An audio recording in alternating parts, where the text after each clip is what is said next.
नाज़रीन,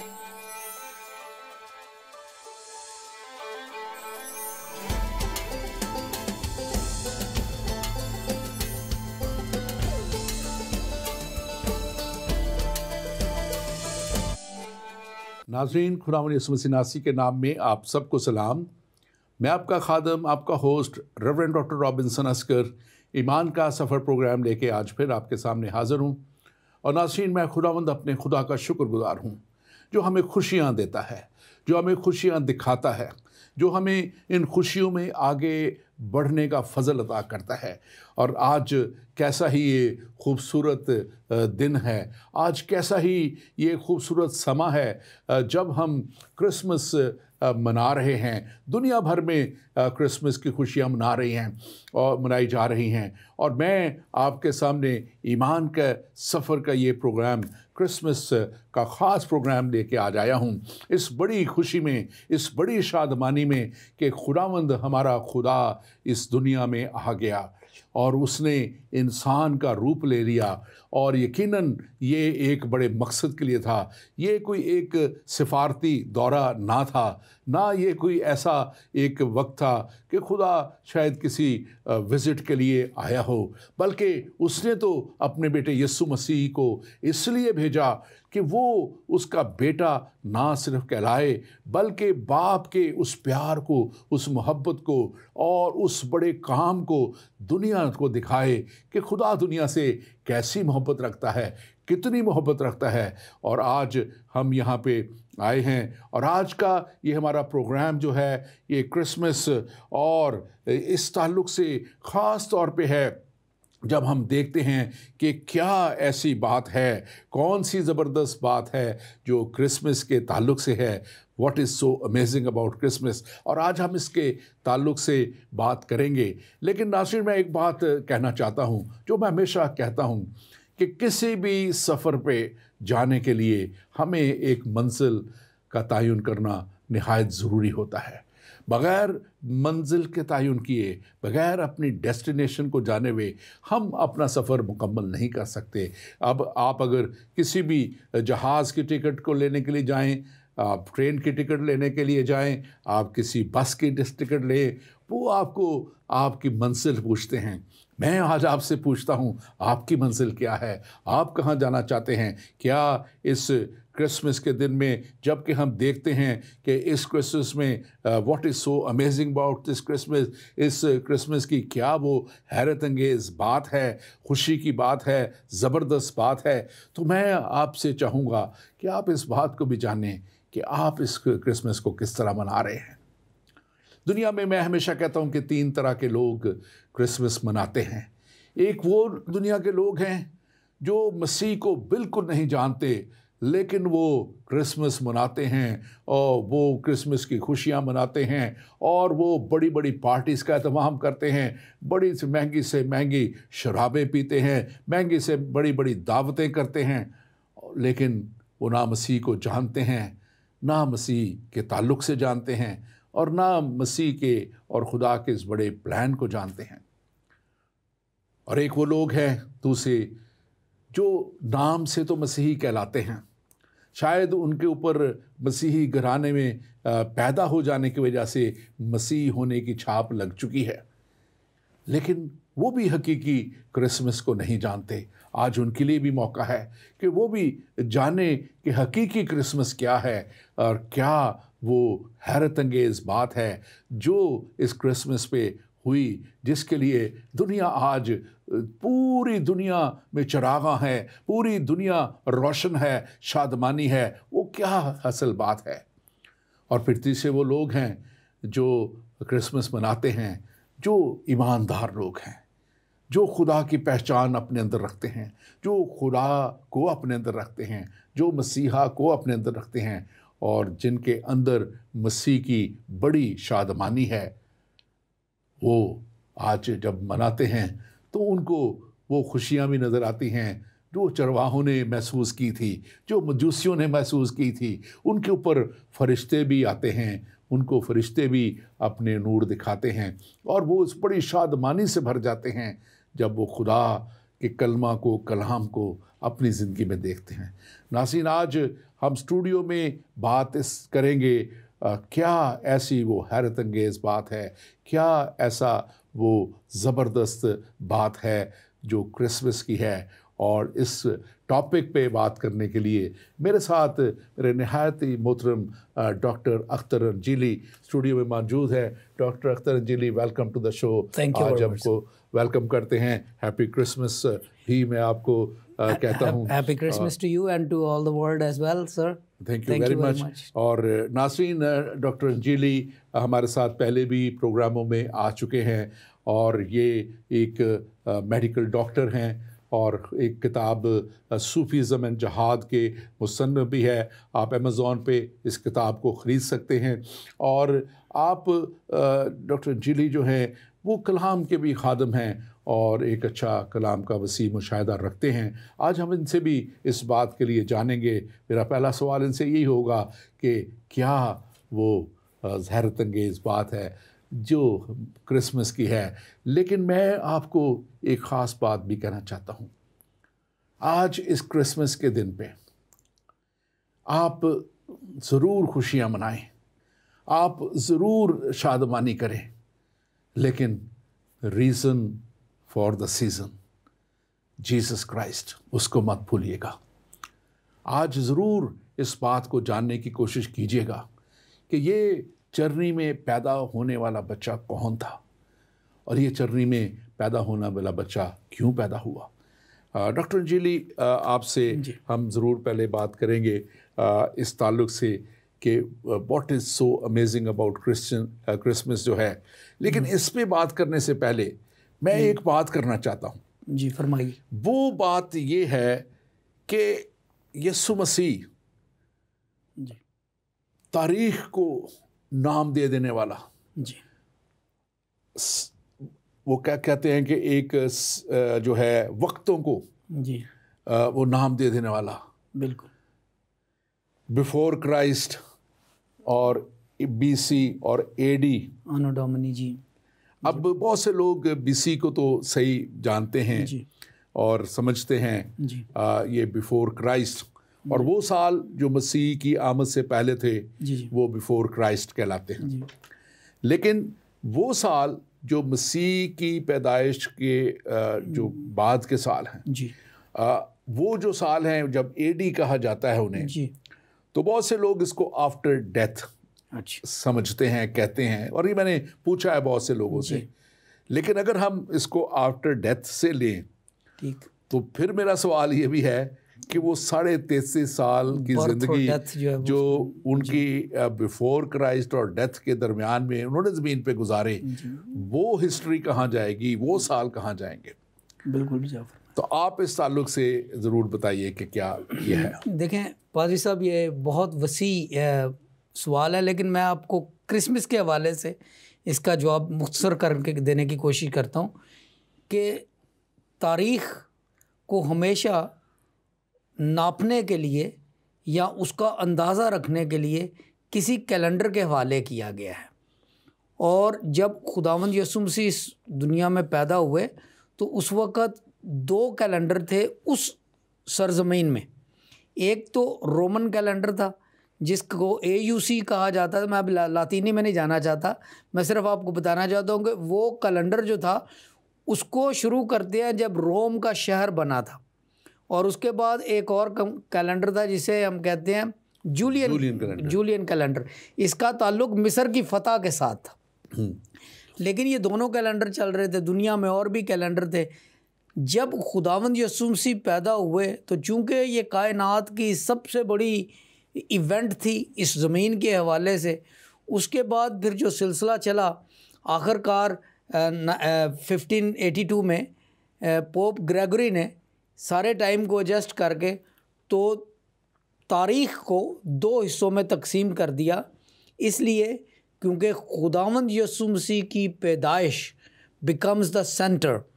और इसमें ये इसलिए नहीं हुआ क्योंकि पोप ग्रेगरी ने ये किया, नहीं, उनके उससे पहले भी दुनिया के बहुत से जो कैलेंडर और तारीख़ नवीस थे वो खुदावंद यीशु मसीह की पैदाइश को कायनात की मरकज़ी इवेंट मान चुके थे, लिहाजा जो कैलेंडर बना उसको कहा गया BC, यानी जो कुछ भी खुदावंद यीशु मसीह के पैदाइश से पहले हुआ वो BC था, BC1 1 साल पहले, 100 साल पहले हुआ 100 years before Christ, 50 years before Christ. तो BC जो है वो कैलेंडर कम होते होते 1 BC and then the birth of Christ. Birth of Christ के बाद का जो वक्त है उसको AD कहा जाता है, जो लातीनी ज़ुबान की इस्तिलाह है आनो डोमिनी। आनो का मतलब होता है ईयर, जिससे लफ्ज़ एनुअल निकला है, annual interest, anno Domini, Domini our lord, my lord. तो आनो डोमिनी का मतलब है in the year of our lord, lord Jesus Christ. तो खुदावंद यीशु मसीह की पैदाइश जो है वो मरकज़ियत है। उससे पहले जो कुछ था वो BC था, बिफोर क्राइस्ट। उसके बाद जब साल बढ़ते गए तो in the year of our lord, we are now in the year of our lord 2019, 25 दिसंबर। यानी कि आप जो ये बात है ये मैं चाह रहा था कि हम इसको जरूर पहुँचाएँ लोगों को कि आनो डोमिनी जो है ये इसका जो मतलब है in the year of the Lord, यानी कि यीशु मसीह के आने के दिन, आना का साल, और ये वहाँ से शुरू होता है। और इसका पूरा वर्ड आनो डोमिनी नोस्ट्रे यीशु क्राइस्ट, ये इसमें पूरा इसका वर्ड इसका क्रिस्टी, बल्कि क्रिस्टी कहते हैं उसको, और वो बनता है इसका। लेकिन एक बात ख़ास इसमें है जी, हमारे पिछले कुछ दिनों में इस पे बात भी की हमारे प्राइम मिनिस्टर जो पाकिस्तान के आजकल है, उन्होंने कहा कि वो तो हिस्ट्री में तो उनका नाम ही नहीं, फिर बाद में बड़ी शर्मिंदगी भी उठानी पड़ी। हमने उसका जवाब दिया था कि तारीख तो उसके नाम से है, बिफोर क्राइस्ट और आफ्टर जो इसकी बर्थ ऑफ क्राइस्ट जो है AD और BC से, तो वो तो तारीख का रकम करने वाले वो है। तारीख की सबसे बड़ी शख्सियत ही वो है, तारीख की सबसे बड़ी पैदाइश ही वो है, जो कि आज तक दुनिया में कोई कमवारी जो है वो बग़ैर इंसानी तुख़म के, बग़ैर इंसानी मलाब के जन्म नहीं दे पाई। और आजकल जो मेडिकली भी किया जाता है वो भी उसमें एक जो है सीड डाला जाता है, इंसान आदमी का सीड इंजेक्ट किया जाता है। तो वो जो टेस्ट ट्यूब बेबीज़ भी हुए, कोई शायद ये कह के आज तो वो भी हो रहा है, लेकिन उससे भी, लेकिन इस पैदाइश पे ताल्लुक़ से कलाम मुक़द्दस कहता है हज़रत मरियम को, मुक़द्दसा मरियम को कहा गया था कि तुझ पे खुदा का फजल हुआ है और खुदा की रूह के वसीला से। और ये पैदाइश जो आज जिसकी हम खुशी मना रहे हैं, यीशु मसीह की पैदाइश का दिन मना रहे हैं, ये इसी जो है बड़े तारीख़ी मैं समझता हूँ पस मंज़र में है। और इसको हम जब देखते हैं तो मैं समझता हूँ कि हमारे पाकिस्तान में बड़ा लिखा होता था बड़ा दिन, और आज भी बड़ा दिन इसको कहते हैं। और मैं हमेशा कहता हूँ कि यकीनन इससे बड़ा दिन हो ही नहीं सकता, क्योंकि हम आगे जाके इस पर बात करेंगे कि क्यों ये इतना बड़ा दिन है। लेकिन ये जब ईयर ऑफ द लॉर्ड इसको कहा जाता है, in the year of the Lord कहा जाता है जैसे शुरू होता है, तो हम ये भी देखते हैं कि बहुत से लोग इसको छुट्टियों का महीना कहते हैं, छुट्टियों मनाने के दिन कहते हैं, या इसको फैमिली गैदरिंग्स के दिन कहते हैं इसको, या इसमें वो कहते हैं ना कि having good food, eating dinners और लंचेस और ये और वो और मिलना मिलाना जो है ये कहा जाता है। ये बुरी बात नहीं है जी, अच्छी बात है ऐसी बातों की, लेकिन इसकी अहमियत जो है वो आप इसके ताल्लुक से बताइए, क्या ये दिन ये चीज़ें इसकी अहमियत रिप्रेजेंट करती हैं या कुछ और है? पादी साहब, पहले तो मैं वो जो हम बात कर रहे थे उसको थोड़ा सा ख़त्म करने से पहले एक छोटा सा पॉइंट ऐड करना चाहता हूँ कि खुदावंद यीशु मसीह के नाम से जो कैलेंडर शुरू हुआ BC और AD, वो आफाकी और यूनिवर्सल कैलेंडर है। और कैलेंडर अभी भी चल रहे हैं, चाइनीज़ कैलेंडर है, इंडियन कैलेंडर है, जूइश कैलेंडर है, पता नहीं कितने कैलेंडर है, इस्लामिक कैलेंडर भी है। लेकिन जो यूनिवर्सलिटी, जो आफाकियत क्रिश्चियन कैलेंडर को, उसे चूँकि ग्रेगोरियन कैलेंडर को क्रिश्चियन कैलेंडर भी कहा जाता है, वो कैलेंडर जिसका खुदावंद यीशु मसीह की पैदाइश से तायुन होता है, उसकी आफाकियत ये है कि आप दुनिया के किसी भी एप्पल फ़ोन को खोलें, किसी भी कंप्यूटर को खोलें, किसी भी डिवाइस को खोलें, जो कैलेंडर उसके अंदर चल रहा है वो ग्रेगोरियन कैलेंडर है। वो वही कैलेंडर है जिसका तायुन खुदावंद यीशु मसीह की पैदाइश से है। ये वही कैलेंडर है जिसको लेकर आज हम कह रहे हैं कि 1925वां दिन है। आमीन। तो और ये कहने का मकसद ये है कि ये कैलेंडरों की आपस में कोई दौड़ या कोई कंपैरिजन नहीं है, इसलिए क्योंकि there is one universal calendar and that is the Christian calendar and that is the calendar which started on the birth of lord Jesus Christ. There is universality to it, millions of devices, millions of computers. बात कर रहे हैं कि वो दूसरे सारे अपने अपने लोगों के हैं, फिरकों के हैं या मज़ाहिब के हैं, ममालिक के हैं, दुनिया आलमी कैलेंडर, आलमी जी यीशु मसीह की पैदाइश भी बैनुल अक़वामी कैलेंडर है, आलमी कैलेंडर है, आफाकी कुल आलम के लिए थी। यीशु मसीह की पैदाइश भी कुल आलम के लिए थी। बिल्कुल। यीशु मसीह का कफारा भी कुल आलम के लिए उनका आना, उनका कफारा, जी। उनकी जो आज भी वो क्या कहना चाहिए कि उनके जो मसीहत की ख़ास पैगाम, जी, शादमानी का पैगाम, खुशी का पैगाम, वो भी आलमगीर पैगाम है। इससे पहले कि हम इसमें आगे बढ़ें, खुशी की बात हो रही है, क्यों ना हम नाज़रीन आप भी महसूस होंगे, आज खुशी का दिन है, क्यों ना एक खुशी का, शादमानी का गीत भी जो है क्रिसमस के ताल्लुक से हम सुने। आइए हम इसको मिलकर सुनते हैं।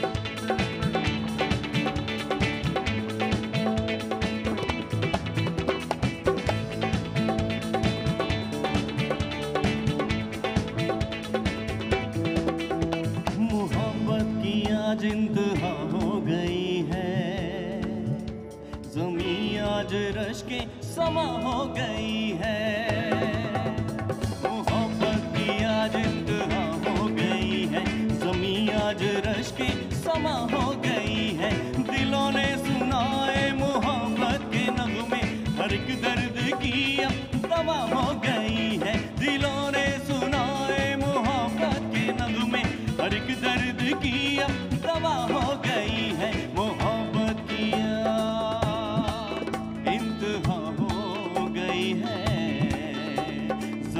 आज रश के समा हो गई है।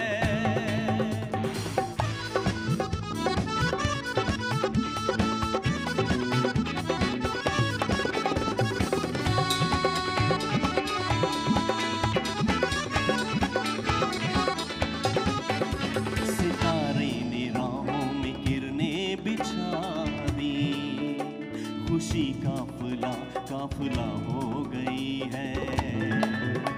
सितारे ने राहों में किरणें बिछा दी, खुशी काफिला काफिला हो गई है।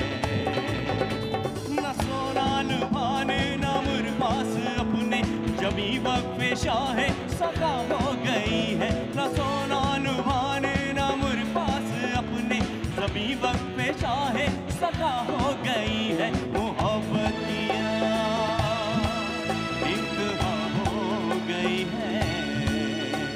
ज़मीं आज रश के समा हो गई है।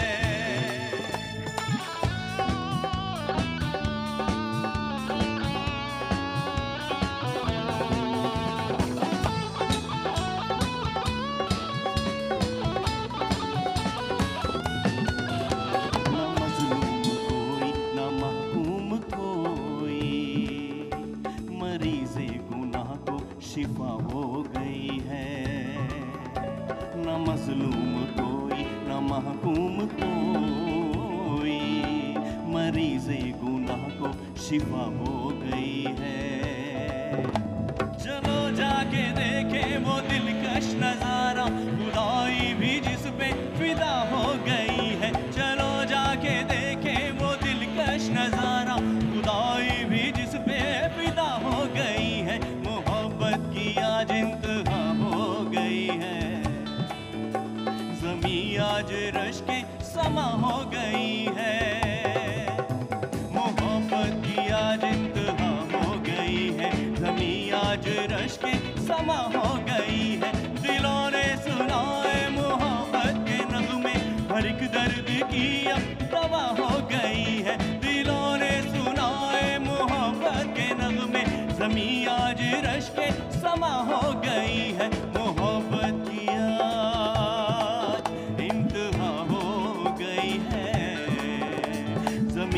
आज रश के समा हो गई है। क्या ही शादमानी और खुशी, और इसमें हमें वो नज़र आता है, एक ऐसा वलवला नज़र आता है, एक ऐसी शादमानी नज़र आती है जो दुनिया को जिसकी नवीद दे दी गई। और हमारे पास इसी नवीद को हम कलाम मुक़द्दस में से पढ़ते हैं।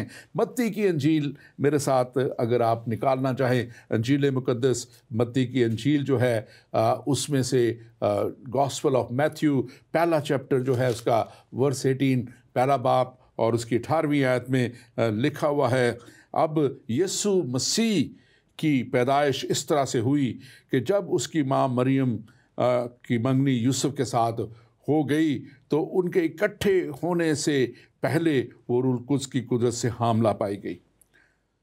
डॉक्टर साहब, यहाँ पे पहली आयत से हम जब हम बात करते हैं तो दो बातें हैं, इसको आप ज़रा ज़रूर एक्सप्लेन कीजिएगा। अब यीशु मसीह की पैदाइश इस तरह से हुई कि जब उसकी माँ मरियम की मंगनी यूसुफ के साथ हो गई तो उनके इकट्ठे होने से पहले, यानी कि शादी होने से पहले उनका मिलने से पहले, आपको पता है वो एक बड़ा ही कंजर्वेटिव सा जो माशरा था और वहाँ पे मिडल ईस्ट के उस दौर के माशरे में इतना मेल जोल नहीं हुआ करता था शादी से पहले। तो लिखा है कि वो उनके इकट्ठे होने से पहले वो रूह कुद्स की कुदरत से हामला पाएगी। आप इसको थोड़ा सा एक्सप्लेन कीजिएगा। बिल्कुल, देखें पादरी साहब, जब हम इस आयत मुबारका को देखते हैं तो इसमें दो चीज़ें हैं कि पहली बात तो ये है कि उनकी मंगनी हो गई, जो कि एक फितरी अमल है, जो कि उस कल्चर के मुताबिक और आज के कल्चर के मुताबिक भी है कि किसी लड़की को किसी लड़के के लिए, औरत को मर्द के लिए मांग लिया जाता है, उसकी मंगनी हो जाती है कि ये हमारी मांग है, ये मेरी मांग है। आदमी कहता है तो इस लड़की को अब कोई और नहीं ब्याह सकता। लिहाजा यहाँ तक तो बात ठीक है, लेकिन हामला औरत तब होती है जब मंगनी से नहीं, शादी से, जब मर्द और औरत इकट्ठे होते हैं। और इसलिए ये बात लिख दी गई है, इसको ज़रा गौर से पढ़ना चाहिए कि खुदावंद यीशु मसीह की पैदाइश जो है वो आम तरह से नहीं हुई कि मंगनी हुई, शादी हुई और फिर वो हामला हुई, नहीं। ये चूँकि एक फ़र्क मामला है, इसलिए अब यीशु मसीह की पैदाइश इस तरह से हुई कि जब उसकी माँ मरियम की मंगनी यूसुफ के साथ हो गई तो उनके इकट्ठे होने से पहले, ये इम्पॉर्टेंट है, वो रूह कुद्दस की कुदरत से हामला पाई गई, ना कि फितरत के असूल के मुताबिक। आमीन आमीन। और इसमें हम बड़ी आगे खूबसूरत बात मज़ीद भी देखते हैं जो इसको वेरीफाई करती है, जो अगली 19वीं आयत है और इसमें लिखा है, बस उसके शौहर ने जो रासबाज था और उसे बदनाम करना नहीं चाहता था, उसे चुपके से छोड़ देने का इरादा किया। अब कलाम मुक़द्दस अगर आपको पढ़ें तो ये बड़े बार बार कहता है कि कोई भी रासबाज नहीं, लेकिन यहाँ कलाम मुक़द्दस ही, अंजील मुक़द्दस ही हज़रत यूसुफ को रासबाज कह रही है।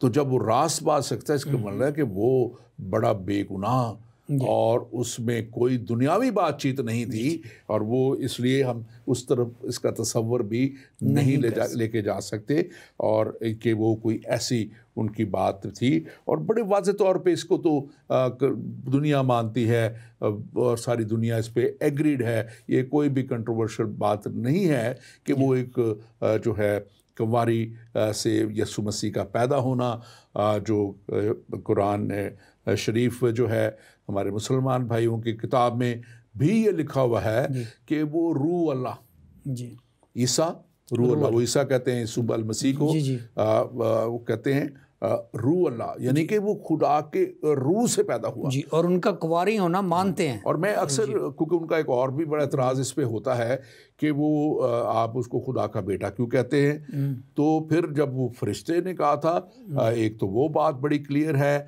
हम उस आयत को भी अभी देखेंगे थोड़ी देर में, और वहाँ फरिश्ता ने जब ये नवीद दी थी और वहाँ से लिखा है कि वो खुदा का बेटा कहलाएगा, ये भी अंजील मुक़द्दस का बयान है, अंजील में लिखा हुआ है कि जब फरिश्ता ने ये नवीद सुनाई थी तो वो ये है। और दूसरी बात, जब वो रूह अल्लाह था तो जो वो खुदा के रूह से पैदा हुआ तो फिर वो इंसान का बेटा तो नहीं हो सकता, इंसान का बेटा नहीं, बिल्कुल। तो वो तो खुदा के रूह का, तो इस लिहाज से भी एक इंसानी मजहर में शख्स है, वो इंसान का बेटा नहीं है इंसानी मजहर में, तो वो किसका बेटा है? हाँ बिल्कुल, वो तो खुदा का बेटा है। पाक रूह, जब रूह है, जब रूह खुदा का रूह है, तो फिर उसके रूह से पैदा होना। और लिखा है कि इन बातों के बाद जब 20वें आयत हम देखते हैं इसी मत्ती के इंजील, इसका पहला बाब, गॉस्पेल ऑफ मैथ्यू वर्स 20, उसमें लिखा है कि वो इन बातों को सोच ही रहा था कि खुदावंद के फरिश्ता ने उसे ख्वाब में दिखाई देकर कहा, ए यूसुफ इब्ने दाऊद, अपनी बीवी मरियम को अपने घर, अपने यहाँ ले आने से ना डर, क्योंकि जो उसके पेट में है वो रूह कुद्स की कुदरत से है। अब इसमें दो बातें हैं ख़ास तौर पे। एक तो फिर यहाँ पे खुदा का फरिश्ता, खुदा का फरिश्ता आके कह रहा है, यानी कि सेंट बाय गॉड, कोई दूसरा फरिश्ता नहीं है, कोई शैतानी फरिश्ता नहीं है, कोई ऐसा वो फरिश्ता नहीं जो डर खौफ लाने वाला फरिश्ता हो, मशकूक नियत का फरिश्ता, ये खुदा का फरिश्ता है जो ख्वाब में दिखाई, कह रहा है ए यूसुफ इब्ने दाऊद। अब इसको भी ज़रा थोड़ा सा एक्सप्लेन कीजिएगा, इब्ने दाऊद कहने का क्यों उसको पेश आ रहा है बात का। मैं इसको थोड़ा सा बताता हूँ, फिर आप इसको कीजिएगा कि वो यूसुफ को, हज़रत यूसुफ को इशारा दे रहा है कि तू पीछे देख, तू कहाँ से है, तू इब्ने दाऊद है, और इब्ने दाऊद के और इब्ने इब्राहिम की औलाद के साथ क्या क्या खुदा के वादे हैं, और कहाँ कहाँ क्या क्या नबूवतें हुई हैं इब्ने दाऊद के साथ, यसाया नबी की मार्फत, दूसरे नबियों की मार्फत, के देखो एक कुंवारी हामला होगी और बेटा जनेगी, और उसका तुम नाम यीशु रखना, इमैनुअल रखना, यानी कि गॉड इज़ विद अस। हम इस पे बात करेंगे, लेकिन आप इन दोनों बातों को ज़रा ज़रूर बताएं, खुदा का फरिश्ता इब्ने दाऊद और ख़ास तौर पे वो रूह कुद्स की कुदरत से। जी पादरी साहब, आपने बड़े ख़ूबसूरत तरीके से बताया कि सबसे पहले तो फरिश्ते के इस पैगाम का मतलब ये था कि जो कुछ मैं तुझे बताने की कोशिश कर रहा हूँ वो ये है कि तू नबियों के सिलसिले में से है, इब्ने दाऊद है। अब अगर हम इब्ने दाऊद और उसके बाद दाऊद का नसबनामा देखें तो वो लावियों से मिलता है, हारून से मिलता है, मूसा से मिलता है, उससे पीछे जाए इसहाक, याकूब, इब्राहिम से मिलता है। तो कहने का मकसद ये है यहाँ पर कि एक रास्तबाज यहूदी शख्स जो अपने कलाम से, जो अपनी किताब से, तौरेत से बिल्कुल वाकफ़ियत रखता है, वो फ़ौरन इस बात को समझता होगा कि मूसा की पहली किताब में लिखा गया है कि वो निजात दहिंदा जब आएगा वो औरत की नस्ल से आएगा, क्योंकि ये रास्तबाज यहूदी शख्स था, ये तौरेत की उन तमाम नबुव्वतों को जानता था। ये भी जानता था कि इब्राहिम को किस तरीके से बेटा दिया गया, और वो भी एक मौजज़ाती बेटा था, इसहाक जब दिया गया। ये भी जानता है कि यूसुफ को किस तरह से मौजज़ाती तौर पे बचा लिया गया, किस तरीके से मौजज़ाती तौर पर बनी इसराइल को मूसा नबी लेकर निकले, दाऊद को मौजज़ाती तौर पर सौल से बचाया गया, अमालिकियों से बचाया गया, और उसके बाद ये मौजज़ों का एक सिलसिला था। नसबनामा दाऊदी, नसबनामा इब्राहिमी, ये मौजज़ात का एक सिलसिला था।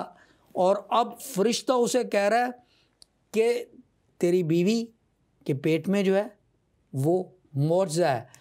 इब्ने दाऊद, तू कोई और शख्स नहीं है, तू इब्ने दाऊद है। दाऊद के घराने में मौजज़े होते रहे हैं, लिहाजा तू पहचान अपने आप को पहचान, अपनी होने वाली बीवी को पहचान, खुदा के फ़ज़ल को पहचान, तारीख़ को देख, तू कौन है।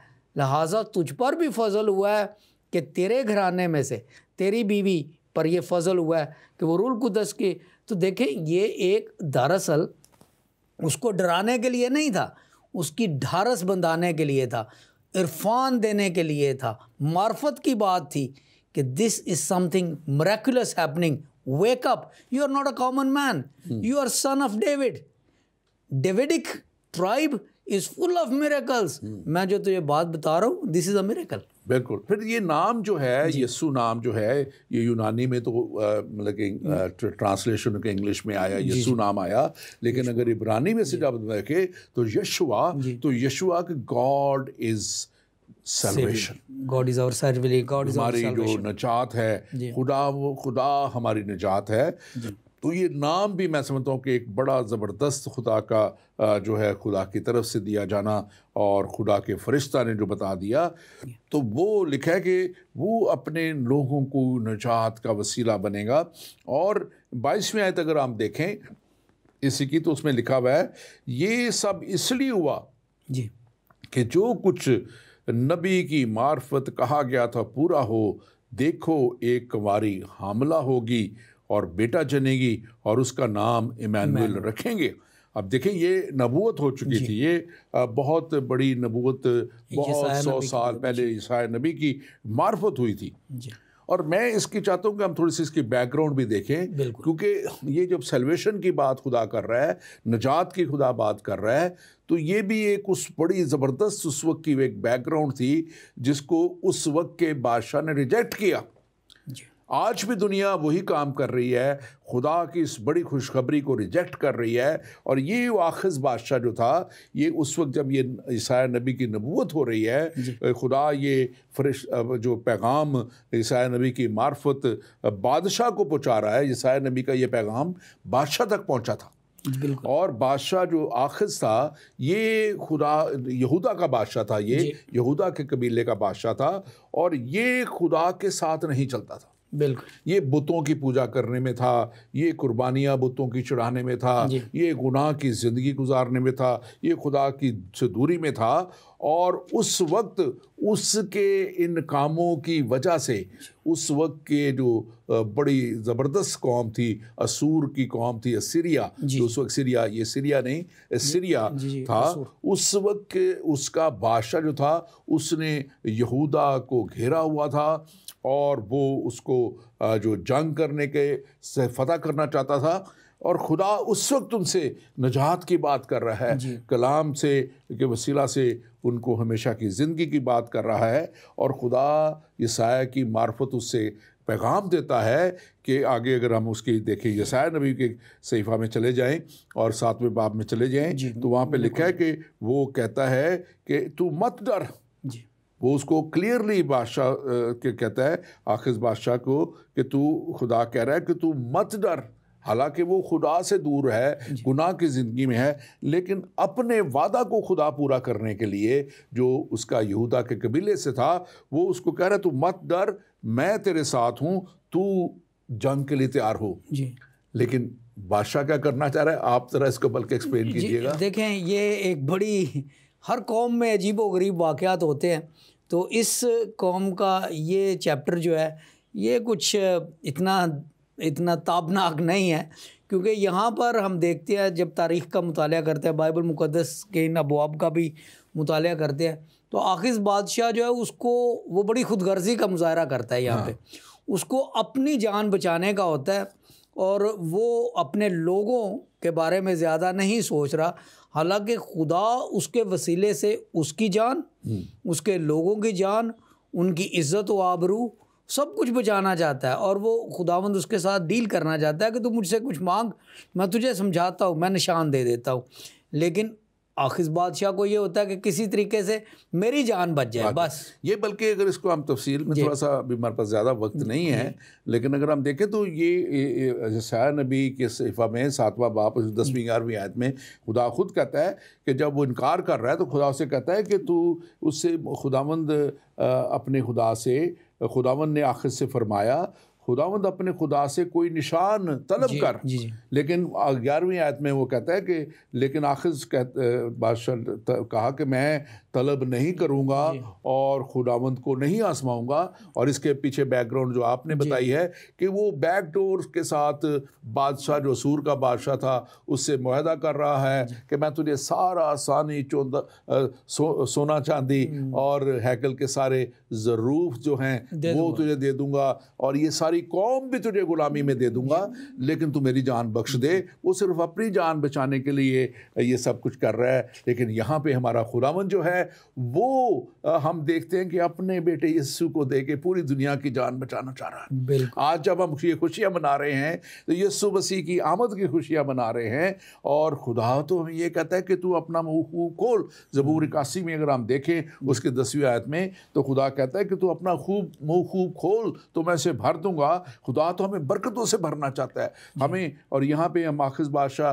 जब देखते हैं कि वो नहीं मानता, तो फिर ये कौम जो है ये सीरी में चली जाती है। जाने से फिर भी खुदा चली नहीं जाती, बल्कि खुदा फिर भी मदद करता है और इनको बचाता है और ये फ़तहमंद होते हैं। और यहाँ पे हम एक बात देखते हैं, और वो है खुदा की ग्रेस, खुदा की मेहरबानी और खुदा की बरकतें। और यहाँ पे हम देखते हैं कि कोई भी हमें ऐसा काम नहीं करना है जो खुदा के ख़िलाफ़ है, बल्कि खुदा पे भरोसा करना है। और आज जब हम इसको मज़ीद अगर आगे बढ़ें तो ये सारा नबी का 7वां बाब और उसकी 14वीं आयत बड़े वाज़ेह तौर पे कहती हैं, लेकिन खुदावंद आप तुमको एक निशान बख्शेगा, और देखो एक कुंवारी हामला होगी और बेटा पैदा होगा और वो उसका नाम इम्मानुएल रखेंगे, God with us, and that is so amazing। मैं समझता हूँ सबसे बड़ी ज़बरदस्त बात जी, पहली तो बात कि वो ज़मानों का जो है वो इम्तियाज़ करने का वो रखने वाली बात वो मसीह से है। दूसरी बात इम्मानुएल, गॉड विद अस, यानी कि खुदा हमारे साथ है। और तीसरी बड़ी बात जो आपने पहले की, वो एक कुंवारी का हामला होना और मसीह का जन्म लेना। आप ज़रूर इसके ताल्लुक से बात कीजिए। जी पादरी साहब, बाज़ लोग जो हैं वो कहते हैं जी कि अगर इस हवाले को आप हिब्रू में पढ़ें, इब्रानी ज़ुबान में पढ़ें, तो उसका तर्जमा कुंवारी की बजाय नौजवान लड़की भी किया जा सकता है। इस तरह की कई फ़जूल किस्म की बहसें भी आपको इंटरनेट पे, फेसबुक पे मिलेंगी। मैं उनका जवाब ये देना चाहता हूँ कि यहाँ पे लफ्ज़ निशान जो बार बार आ रहा है, निशान मांग, निशान दूंगा, लफ्ज़ निशान यहाँ पर मौजज़ा है। ऐसा निशान है जो आम फितरत में नहीं होता। ये वही लफ्ज़ है जो इस्तेमाल हुआ है जब हज़रत मूसा ने कहा था खुदावंद को कि तू मुझे कोई निशान दे, कोई मुझे मौजज़ा दे, जब मैं फ़िरौन के पास जाऊँ तो मैं क्या मौजज़ा। तो ये एक निशान जो था ये एक मौजज़ा था। तो सवाल ये पैदा होता है, अगर ये मौजज़ा है तो फिर कुंवारी में से बेटा पैदा होना मौजज़ा है, जवान लड़की में से बेटा पैदा होना तो कोई मौजज़ा नहीं। और कुंवारी से भी खुदा के रूह के वसीला से, बगैर इंसान के मिलाप के, बगैर एनी सीड जो वो तुख़म है उससे। और हम जब इसको देखते हैं आज भी दुनिया जो आपने कहा सवाल करते हैं, कोई कहते हैं कि yes he was a profit, कोई कहते हैं yes he was a good man, वो एक अच्छा शख्स था, पाकीज़ा शख्स था, पाकीज़गी को यीशु की बड़े मानते हैं लोग। वो कई कहते हैं कि हाँ उसको मोज़ात की कुदरत हासिल थी, वो खुदा की तरफ से थी।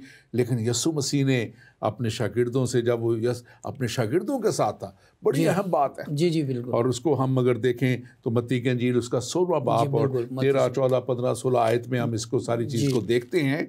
और वहाँ यीशु अल मसीह अपने शागिर्दों से पूछते हैं कि दुनिया मुझे क्या कहती है, और वो बताते हैं कि दुनिया तो कोई कहती है कि बहुत बड़ा नबी है, कोई कहती है कि एलिया जिसने आना था वो आ गया है, कोई जॉन द बैप्टिस्ट कहते हैं कि यूहन्ना बपतिस्मा देने वाला जिसको उस वक्त हेरोदेस ने कत्ल करा दिया था, ये फिर से दोबारा आ गया है। लेकिन खुदावंद यीशु ने एक बड़ा ज़बरदस्त सवाल उनसे किया। 15वीं आयत में यीशु ने उनसे कहा कि तुम मुझे क्या कहते हो। जी 16वें में जवाब है बिल्कुल। और 16वें में वो कहते हैं, शमौन पतरस उससे कहता है तू जिंदा खुदा का बेटा मसीह है। Hallelujah, praise the God. और यही सवाल आज मैं समझता हूँ, मैं नाज़रीन से ख़ास तौर पे आज ये बात करना चाहता हूँ। आज आपसे भी खुदा का यही सवाल है, यीशु मसीह का यही सवाल है, आप उसे क्या कहते हैं? क्या आप उसे मानते हैं कि वही जिंदा खुदा का बेटा अल मसीह दुनिया की निजात के लिए आ गया, हमेशा की ज़िंदगी के लिए आ गया? वो हमेशा की ज़िंदगी देने वाला आज आपको भी हमेशा की ज़िंदगी देने के लिए मौजूद है। आज खुशियों का दिन है, आज शादमानी का दिन है, इसलिए कि अल मसीह दुनिया में आ गए। मैं इससे पहले कि मज़ीद आगे बढ़ूँ, मैं चाहूँगा खुशियों का दिन है, खुशियों का दिन मौका है, शादमानी का वक्त है।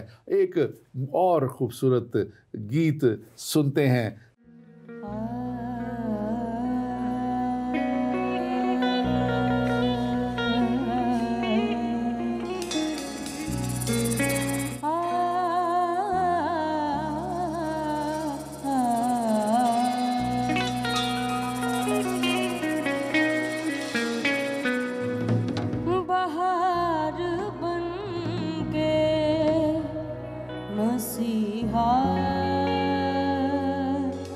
चमन में आया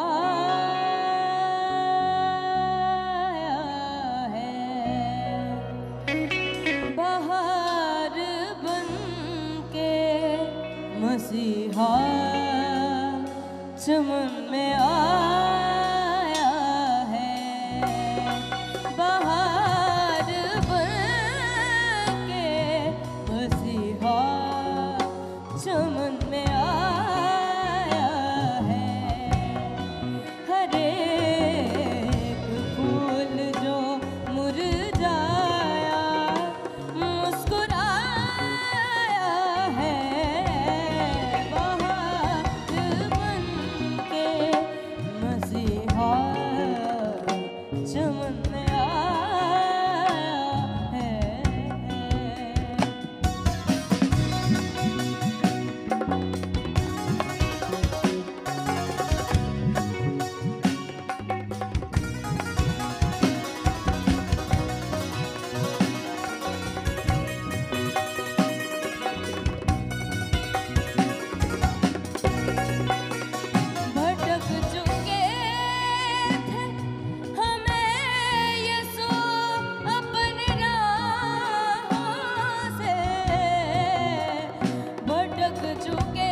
नाज़रीन, आपने इस खूबसूरत गीत को सुना।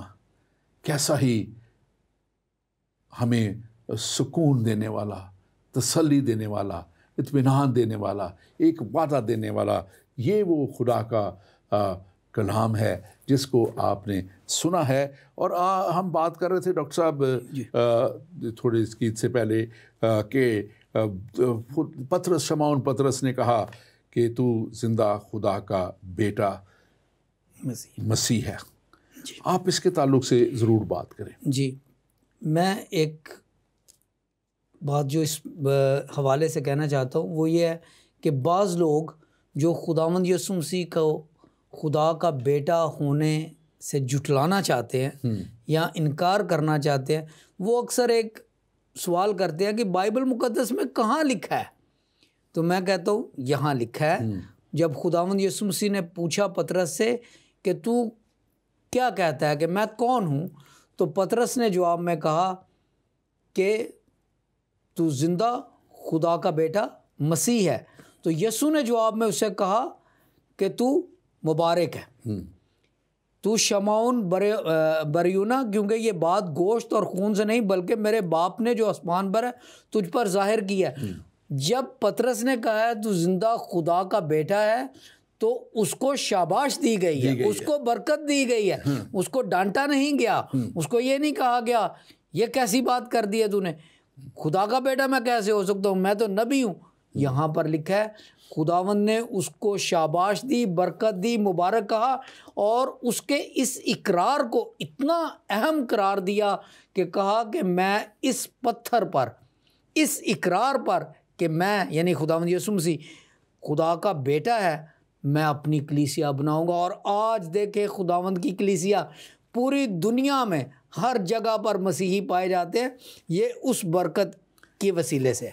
और मसीही ना सिर्फ पाए जाते हैं बल्कि अच्छे अच्छे कामों के वसीला से जाने जाते हैं जी। ना वो दहशतगर्दी के वसीला से जाने जाते हैं, ना वो किसी और अजीब कामों में दुनिया को धोखा देने में। हमारा कलाम सच्चा और साफ है। आज दुनिया शुगर कोटेड है, अपने कलाम को छुपा के पीछे करती है, दूसरी बातें आगे करती है, झूठ बना के पेश करती है। और यहाँ पे कलाम में जो आप अभी बात कर रहे थे, बड़े वाज़े तौर पे बाद लोग ये भी कहते हैं कि वो अपने आप को कामिल इंसान भी कहता है और कामिल खुदा फिर कैसे हो सकता है। तो इसको भी समझने की बड़ी ज़रूरत है कि वो उसका मुकद्दसा मरियम से पैदा होना जो है वो उसको एक कामिल इंसान बनाता है, और उसका एक इनकरप्टेबल सीड से किसी भी वो जो गुनाह आलूदा या गुनाह जैसे इंसान में कि सरिश्त वाला खून उसमें शामिल नहीं था, वो खुदा के पाक रूह के वसीला से उसकी कुदरत के साया करने के वसीला से।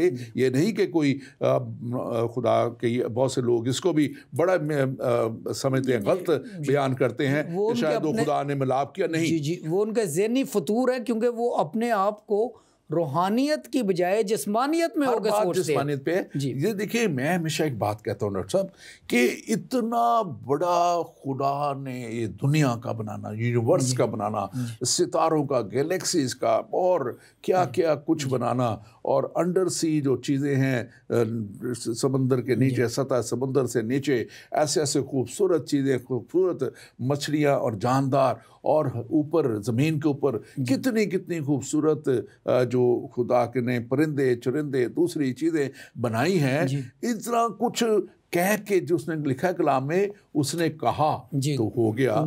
तो उसके पाक रूह के वसीला से क्या पैदा होना कि बहुत बड़ी बात थी। बिल्कुल। क्या हम खुदा के लिए बहुत बड़ी बात बिल्कुल भी नहीं। क्या हम खुदा को महदूद कर दें कि वो ये नहीं कर सकता? इसलिए वो कामिल खुदा भी था। और इसको मैं समझता हूँ कि दैट इज़ सो अमेजिंग।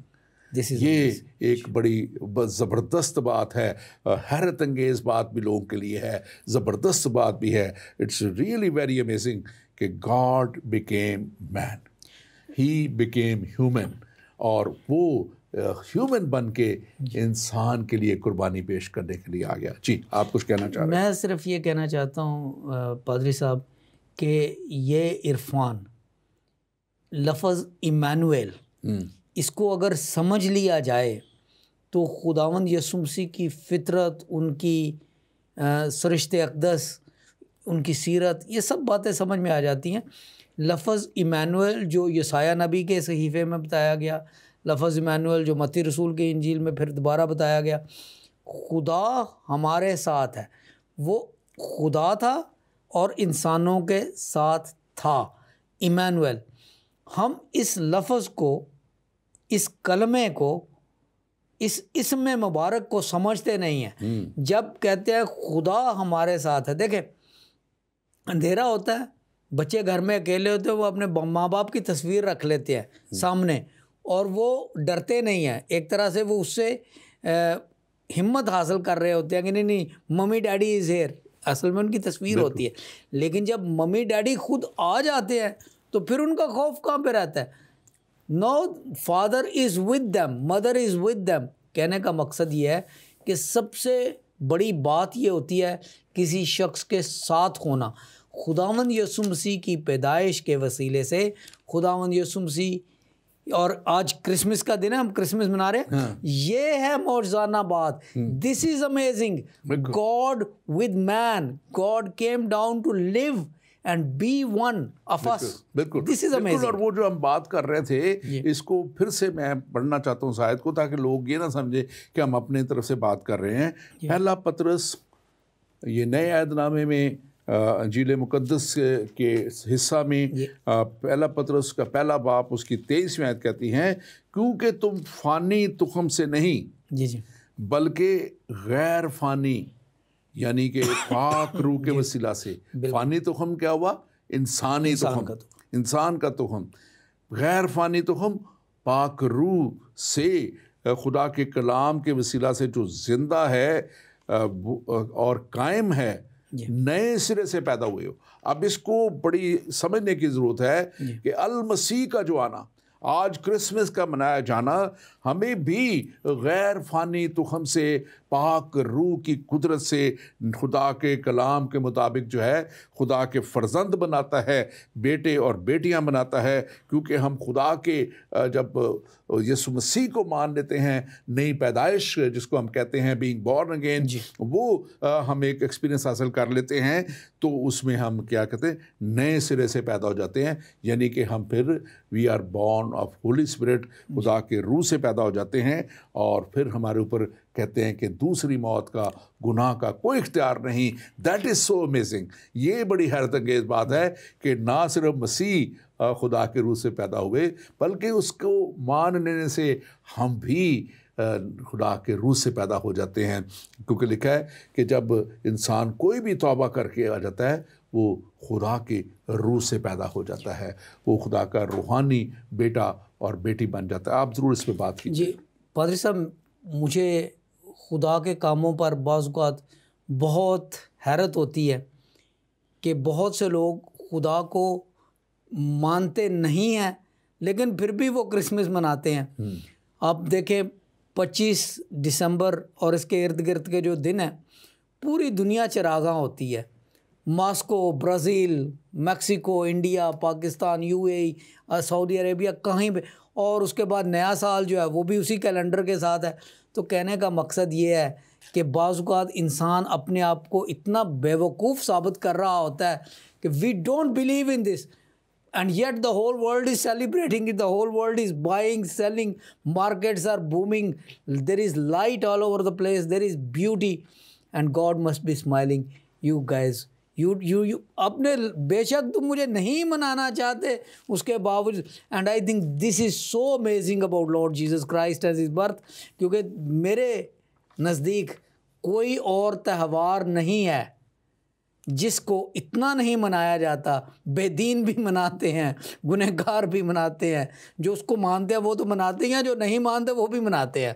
बिल्कुल बिल्कुल। This is an amazing thing. आपके साथ पिछले दिनों प्रोग्राम किया था और हमने बात की थी 7 जो है नबूवती कलामों की, और कैसे इस क्रिसमस के मौके पे, मसीह की पैदाइश पे, जब जिन दिनों पैदाइश हुई, वैसे तो सैकड़ों जो हुई नबूवतें मसीह के आने से पहले हुई, लेकिन वो जो 7 नबूवती कलाम थे जो मसीह की पैदाइश पे हुई, और वो हमें निजात देने की जो थी बात थी, नवीद थी उन नबूवतों में कि वो मसीह के वसीला से हमें निजात मिलती है, फिर हमें फेवर मिलता है, यानी कि फ़ज़ल और रहमत हमारे ऊपर खुदावंद हमारा खुदा कर देता है। और फिर हम देखते हैं कि इसके साथ साथ हम उसके मुबारक और जो ब्लेस्ड लोगों में शामिल हो जाते हैं, हम उसके लोग बन जाते हैं। और फिर हम देखते हैं कि जब हम उसके ब्लेस्ड लोगों में शामिल हो जाते हैं, फिर खुदा की रहनुमाई हमारे साथ हो जाती है, फिर खुदा हमारी रहनुमाई करता है, और फिर खुदा हमारे साथ साथ होता है। और फिर हमने देखा कि उसमें देखा था कि कैसे हमारी खुदा की शादमानी हमारे साथ, 5वीं बात उसमें थी नबूवत। अगर कोई भी देखना चाहे, नाज़रीन अगर आप इस प्रोग्राम को देखना चाहें तो आप तकरीबन 2 हफ्ते पहले का हमारा प्रोग्राम देख लीजिएगा, जिसमें हमने बात की थी क्रिसमस और 7 नबूवती कलमात के ताल्लुक से। और ये जो खुदा की शादमानी है, ये खुशी हमें घेर लेती है, खुदा अपनी शादमानी से हमें भर लेता है। और फिर हम देखते हैं छठी इसमें बात थी नबूती कलाम, बड़ा ही ज़बरदस्त, जिसकी हम आज भी बात कर रहे हैं। थोड़ी सी मखलसी और निजात हमें मिल जाती है, हमें रिहाई मिल जाती है, और हर तरह के गुनाहों से, हर तरह के डिप्रेशन से, हर तरह के ऑपरेशन से खुदा हमें रिहाई बख्शता है। और फिर खुदा का इत्मीनान हमें मिल जाता है। और इत्मीनान पूरी दुनिया चाहती है। इस दोनों पे थोड़ी सी बात कीजिएगा, सुलह और इत्मीनान पे और खुदा की रिहाई पे।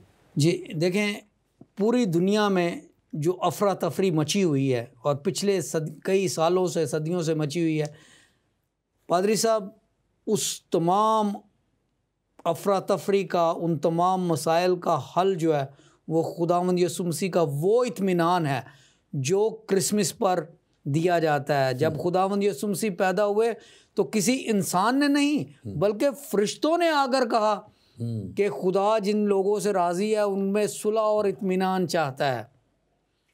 उसके बावजूद जब लोग खुदावंद यीशु मसीह को रद्द कर देते हैं, जो उसका इनकार करते हैं, वो फिर जहाँ चाहें मर्जी चले जाए, कानून साजी कर लें, जंग बंदियाँ करवा लें, सीज़ फायर करवा लें, डिप्लोमेसी कर लें, कुछ भी कर लें, इत्मीनान नहीं आएगा।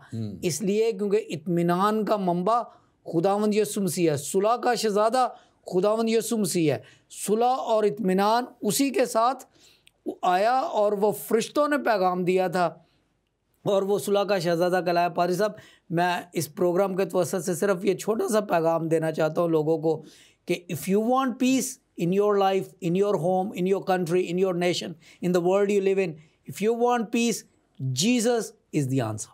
आमीन, आमीन। Thank you very much doctor Anjali, आपके लिए हम खुदा का शुक्र अदा करते हैं। और यकीनन यीशु मसीह ही जवाब है, यीशु मसीह ही वसीला है, यीशु मसीह ही वो राह, हक और ज़िंदगी है जिसको हम कलाम ने लिख दिया। यीशु मसीह ने कह दिया कि कोई मेरे वसीला के बगैर बाप के पास नहीं जा सकता।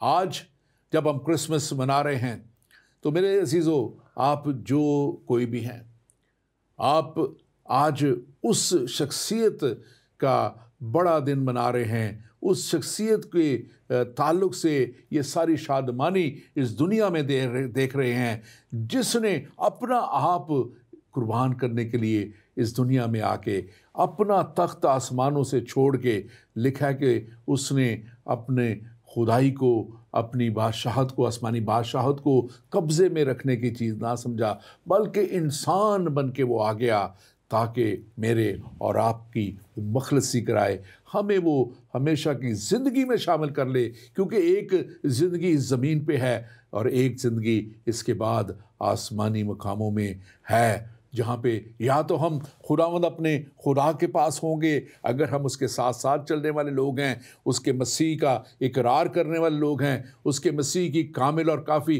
कुर्बानी पे यकीन करने वाले लोग हैं और ईमान पे खड़े होके उसकी तालीम पे चलने वाले लोग हैं, तो हम उसकी हमेशा की शादमानी में, हमेशा की ज़िंदगी में, जिसको आप जन्नत कहें, फिरदौस कहें या वो जगह कहें जो खुदा की हुजूरी है, आप वहाँ पे होंगे या आप हमेशा की हलाकत में होंगे, जिसके लिए कलाम में लिखा है कि आग और गंधक की झील में वो लोग डाले जाएंगे जो हमेशा खुदा उनके ख़िलाफ़ चले हैं, उसके कलाम के ख़िलाफ़ चले हैं, यीशु मसीह का इनकार करते रहे हैं, उसके कफ़ारे को कबूल नहीं करते रहे हैं। लेकिन आज मैं आपको खुशी की खबर देना चाहता हूँ।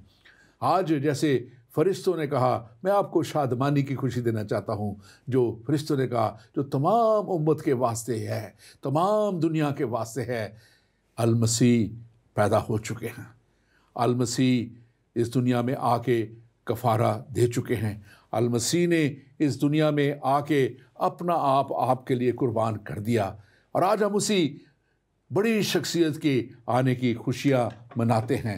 हम खुशियाँ मनाते हैं कि अल मसीह ने आके मेरे और आपके लिए वो राह तैयार कर दी। आज हम यही खुशी तो मना रहे हैं कि वो आ गया जो इंसान नहीं था, लेकिन वो इंसान बन के हमारे लिए वो रास्ता तैयार कर गया ताकि हम ज़िंदगी पाएं और कसरत की ज़िंदगी पाएं। आइए उस कसरत की ज़िंदगी को हासिल करें और उस मसीह को जानें और पहचानें।